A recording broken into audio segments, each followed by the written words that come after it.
మూర్ఖపుత్రులు. ఒక గ్రామంలో ఒక షావుకారుకు 2 కొడుకులు ఉండేవారు. ఇద్దరూ మూర్ఖులే.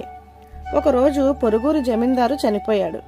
షావుకారుకు ఒంట్లో బాగోలేక కొడుకులను పిలిచి, మీరు వెళ్లి జమీందారు గారి భార్యను పరామర్శించి రండి అన్నాడు.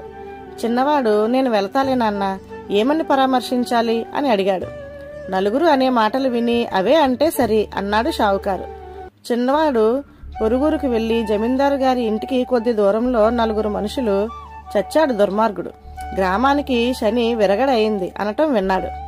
వాడు జమీందారు గారింట ప్రవేశించి జమీందారు భార్యతో, అమ్మా విచారించకండి, చచ్చాడు దుర్మార్గుడు, గ్రామానికి శని విరగడ అయింది అన్నాడు. జమీందారు కొడుకులు వాణ్ణి చితకతన్ని పంపారు. చిన్నవాడికి జరిగినది తెలిసి పెద్దవాడు పరామర్శించడానికి వచ్చి జమీందారు భార్యతో, అమ్మా మా తమ్ముడు అజ్ఞాని, అతన్ని క్షమించండి, ఈసారి అలాంటిది జరిగితే నేనే వచ్చి పరామర్శిస్తాను